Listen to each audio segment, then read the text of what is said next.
मुझे काफ़ी देर से पानी की प्यास लगी हुई थी, लेकिन मैंने सोचा कि कार्यक्रम में व्यवधान होगा। दरअसल मैं 5 से 10 मिनट आप लोगों के बीच हूँ और कुछ इस तरह शुरुआत करता हूँ। कवि अर्जुन सिसोदिया लिखते हैं कि युद्ध नहीं जिनके जीवन में बड़े अभागे होंगे, या तो प्रण को तोड़ा होगा या रण को भागे होंगे। तो कल से नए साल की शुरुआत हो रही है, तो आप लोगों ने क्या क्या संकल्प लिया, एक बार हाथ खड़े करके बताइए। इस 2025 में आप लोगों ने क्या सोचा कि मुझे क्या बनना है, मेरे जिंदगी के क्या टारगेट है, मेरे माँ बाप के प्रति क्या जिम्मेदारी है। कुछ लोगों ने सोचा यहाँ पे। This is the last day of 2024। Raise your hands. 2025 के लिए आपने कुछ सोचा? अभी सर विचार की बात कर रहे थे, तो दिमाग में कुछ विचार आया 2025 के लिए? आया किसी के? सर आप लोगों ने किसी ने सोचा 2025 में कि मुझे गुटखा छोड़ना है, मुझे वजन कम करना है, हाँ, मुझे कर्जा कम करना है, मोबाइल कम चलाना है? सोचा? अच्छा, सोचने के पैसे लगते हैं क्या? नहीं। फिर क्यों नहीं सोचते आप लोग? धीरू भाई अंबानी कहा करते हैं कि बहुत इतना बड़ा सोचो, इतना बड़ा सोचो, क्योंकि सोच आपकी है, नहीं किसी के बाप की। इसलिए जिंदगी में एक बात याद रखना, जब भी कठिन परिस्थिति आपके जीवन में आए तो हमेशा सकारात्मक सोचना है। छोटी छोटी बेटियां यहाँ पर गांव छोड़ के, अच्छा प्रॉपर नैनवा से कितनी बच्चे हैं यहाँ पे? सब लोग आसपास के गांव से आते हैं? अच्छा, दरअसल हमारा नैनवा इतना शैक्षणिक रूप से इतना विकसित नहीं है, तो कितनी ताने सहने पड़ते हैं आपके माँ बाप को कि आपकी बेटी नैनवा पढ़ रही है। आपको इस चीज का अंदाजा है? तो आपके कंधों पे कितनी बड़ी जिम्मेदारी है कि आपके माँ बाप आपके पड़ोसियों के ताने सुनकर आपको नैनवा रखा हुआ है, तो क्या आप लोग उनकी जिम्मेदारी, उनके सपनों को पूरा करने में लगे हुए हैं? कभी अपने दिल पे हाथ रख के पूछा है? एक बार आंखें बंद करके अपने आप से विचार करो, 1 सेकंड के लिए आंखें बंद करो और सोचो, या फिर यहां पे टाइम पास करने आए हो? हाँ, दरअसल अभी एक घटना में इंस्टाग्राम पर देखता हूं, किसी का नाम नहीं लेना चाहता, लेकिन एक लड़की इधर आसपास की है शायद, अपने माँ बाप को रोज गालियां देती है कि मैं मेरी मर्जी में कुछ भी करूं। मैं बेटे एक बात कहना चाहता हूं, जिन माँ बाप ने आपको बड़ा किया, 25 साल 30 साल तक आपको रोटी खिलाई, तो आपकी जिंदगी के फैसले वो ज्यादा सही करेंगे या आप ज्यादा सही करोगे? बताओ मुझे, कौन करोगे, आप या आपके माँ बाप? तो आप अपने माँ बाप से ज्यादा बड़े कैसे हो गए? ये मोबाइल एक बहका देता है, एक सस्ता नशा है, तो इस नशे से बचिए।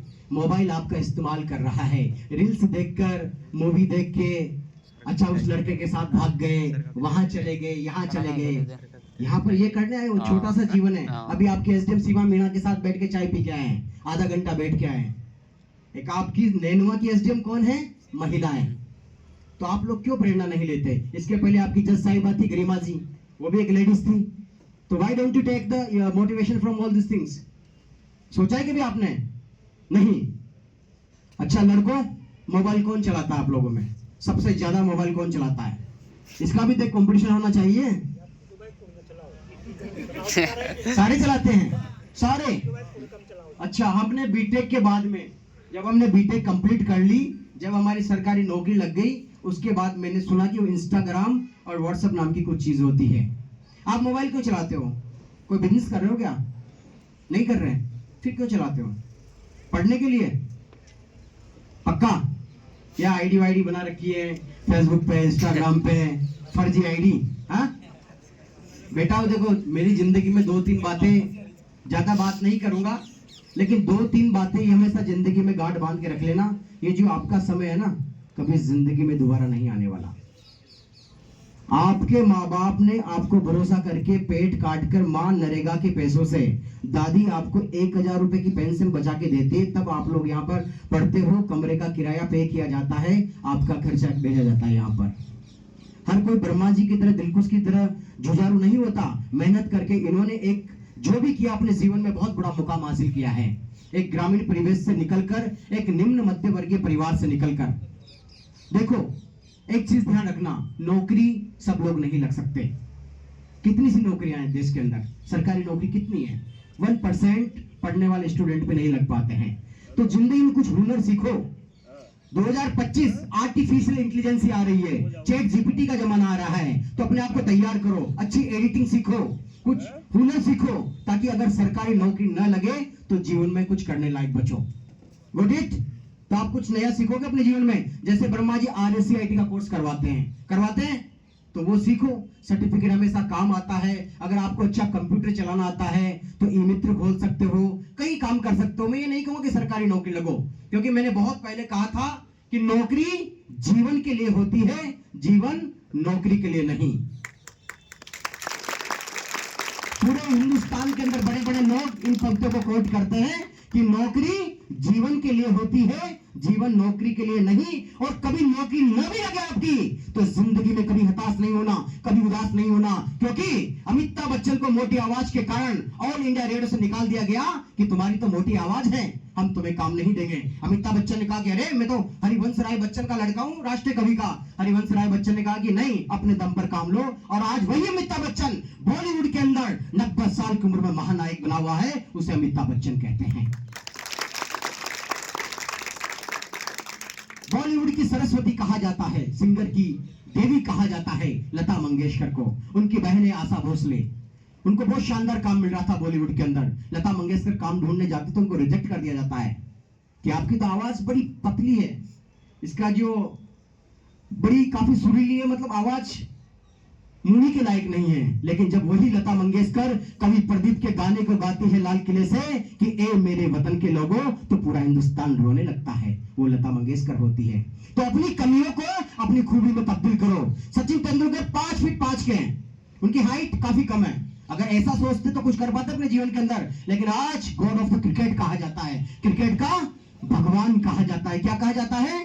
क्रिकेट का भगवान। प्रेमानंद जी महाराज का नाम सुना है? किस किसने सुना है? ये हिंदुस्तान में बदलाव आ रहा है। देखो मोबाइल के सदुपयोग भी है ना? तो चीजें देखो, हमेशा अच्छी देखो।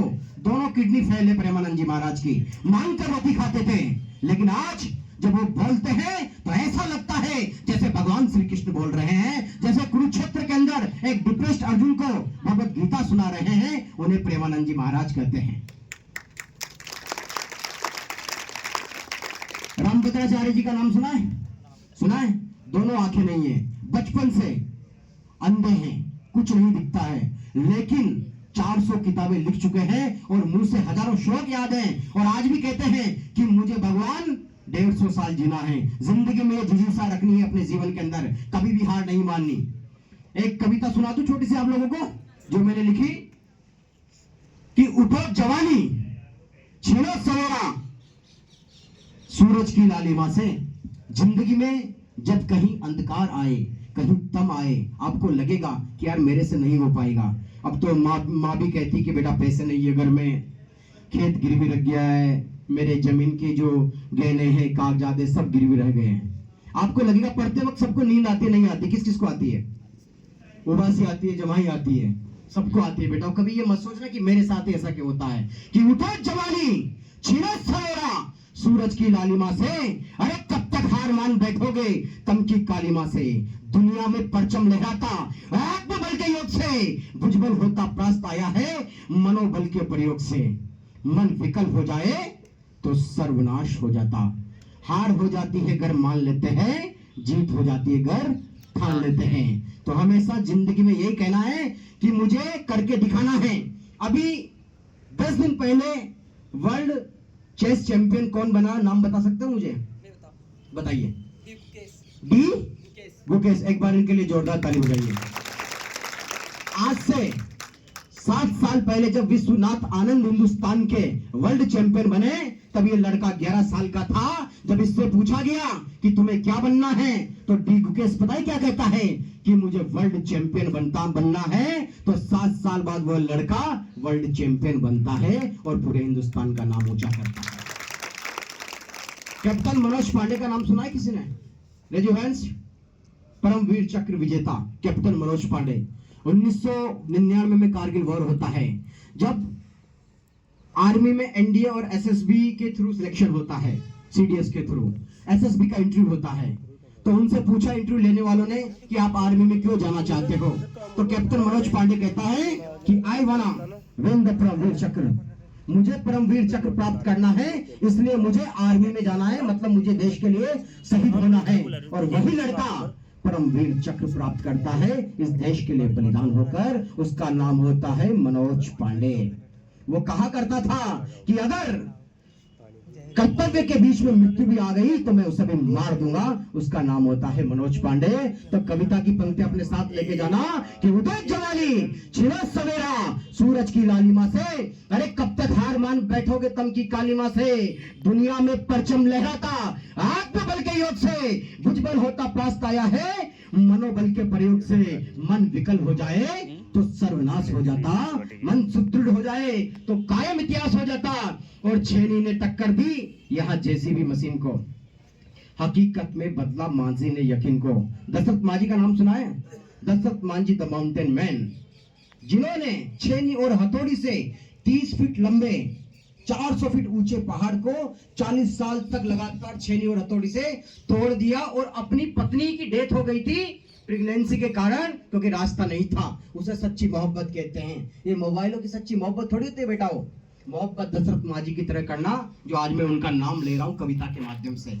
जिंदगी में नौकरी लगे या मत लगना, लेकिन जिंदगी में अपना काम इस तरह से करना। आज लोहे का काम करने वाला टाटा के नाम से जाना जाता है और चमड़े का काम करने वाला बाटा के नाम से जाना जाता है। तो कोई भी काम छोटा बड़ा नहीं होता। आज ये कंप्यूटर सेंटर चला रहे हैं वर्मा जी, लाइब्रेरी चलाई इन्होंने कोटा, लेकिन नाम चलता है, नाम चलना चाहिए। नौकरी तो एक आजीविका का साधन है। और यही नहीं कि मुझे ये बनना है वो बनना है, कुछ भी बनो लेकिन लाजवाब बनो। तो छेनी ने टक्कर दी यहां जेसीबी मशीन को, हकीकत ने बदला माजी ने यकीन को। और नकली पैरों से मैराथन दौड़ते धावक देखे हैं अरुणिमा सिन्हा, नकली पैरों से माउंट एवरेस्ट, किलिमंजारो, एकांकागुआ, पूरे विश्व के 7 चोटी को फतेह कर देती है। उसका नाम अरुणिमा सिन्हा होता है। कि नकली पैरों से ऑस्कर पिस्टोरियस, नकली पैरों से विश्व के वर्ल्ड चैंपियन जाने जाते हैं। कि नकली पैरों से मैराथन दौड़ते धावक देखे हैं और जिद्दी हाथी के आगे भागते शावक देखे हैं। और बिन संसाधनों के यहाँ लक्ष्य पाए जाते हैं और धनंजय से बढ़कर एकलव्य पाए जाते हैं। धनंजय से बढ़कर एकलव्य पाए जाते हैं। प्रतापगढ़ के दरियाबाद तहसील की रामेर गांव की एक लड़की सुशीला मीणा, जिसे कोई नहीं जानता था। जब क्रिकेट का सचिन तेंदुलकर उसकी बॉलिंग देखते हैं और लिखते हैं कि जहीर खान, लेडी जहीर खान पैदा हो गई हिंदुस्तान के अंदर, तो पूरे हिंदुस्तान का मीडिया, पूरे हिंदुस्तान के नेता, मोदी जी उससे बात करते हैं, किरोड़लाल मीणा जी बात करते हैं, उप मुख्यमंत्री प्रेमचंद बेरवा जी बात करते हैं, दिया कुमारी जी बात करती हैं। एक गांव की लड़की है, एक झोपड़ी में रहती है सुशीला मीणा।